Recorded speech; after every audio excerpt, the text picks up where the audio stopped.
नमस्कार दोस्तों, स्वागत है आप सबका मेरे YouTube चैनल सिंगिंग डैडी पर। और आज हम बात करने जा रहे हैं कोविड-19 का जो नया स्ट्रेन आया है उसके बारे में।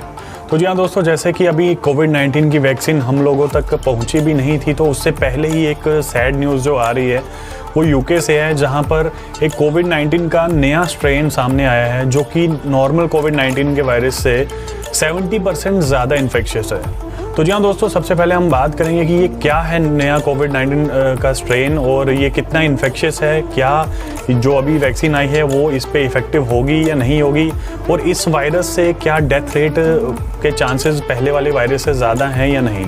तो जी हाँ दोस्तों, सबसे पहले हम आपको बता दें कि क्या होता है कि जब एक वायरस कभी एक इंसान से दूसरे इंसान में जब ट्रांसफ़र करता है तो उसमें कुछ रेप्लिकाज होते हैं, यानी कि कुछ मल्टीप्लिकेशंस होती हैं। तो वो जो मल्टीप्लिकेशन होती है वो हमेशा एग्जैक्ट सेम नहीं होती है, उनमें कुछ ना कुछ म्यूटेशन होती रहती है।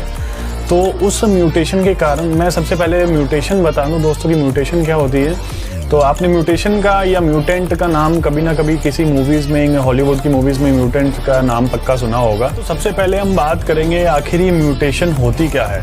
तो म्यूटेशन इज़ ए चेंज और a mistake that occurs while कॉपिंग A gene.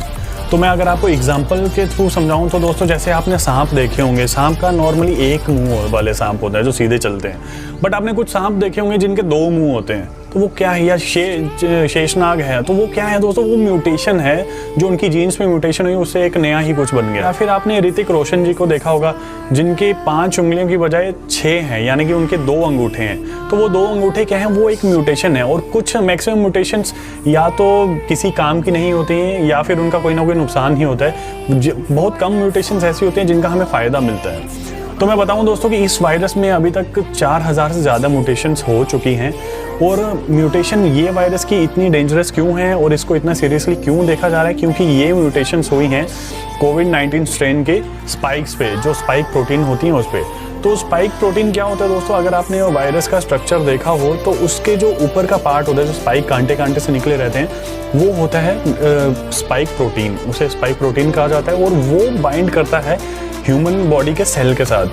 तो ये म्यूटेशन हुई है उस प्रोटीन पे, वो जब बाइंड कर रहा है और वो ज़्यादा स्ट्रॉन्गर है और 70% तक ज़्यादा इन्फेक्शियस है, इसलिए इसको थोड़ा ज़्यादा ध्यान दिया जा रहा है कि ये और ज़्यादा इन्फेक्ट करेगा लोगों को, ज़्यादा उससे पहले वाले वायरस से ज़्यादा पावरफुल। तो दोस्तों, ये जो नया कोरोना वायरस है जो अभी तक यूके में सुन रहे थे हम कि यूके में आ गया है नया कोरोना वायरस है इसका स्ट्रेन, तो उसके अभी आज यानी कि 30 दिसंबर तक इंडिया में भी 20 केस कंफर्म हो चुके हैं।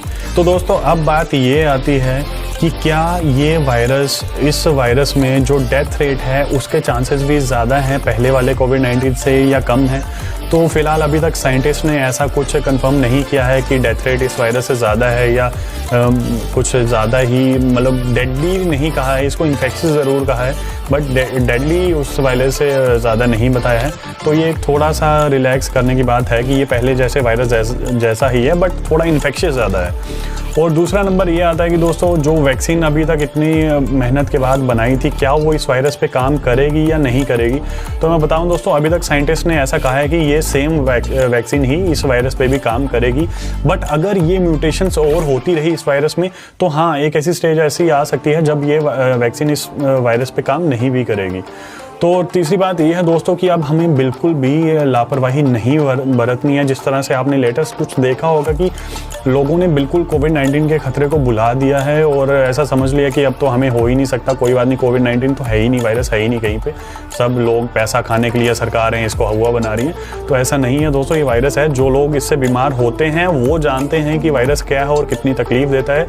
जिनके घर का कोई सदस्य इस बीमारी से चला गया उनको पता है कि ये वायरस क्या है। तो इसलिए मैं सबसे कहना चाहूँगा दोस्तों कि बिल्कुल भी लापरवाही ना बरतें, पूरी प्रोटेक्शन रखें, दूरी बनाए रखें, सोशल डिस्टेंस बनाएं दोस्तों, और साथ में जब भी बाहर निकलें तो मास्क अपना ज़रूर पहनें। तो दोस्तों, लास्ट में मैं यही कहना चाहूँगा कि मेरी इस वीडियो को अगर आपको अच्छी लगी हो तो प्लीज़ अपने दोस्तों और फैमिली फ्रेंड्स के साथ ज़रूर शेयर करें, ताकि उनको भी इस वायरस के बारे में पता चले और वो भी अवेयर रहें और अपनी सुरक्षा कर सकें, अपने परिवार को बचा सकें।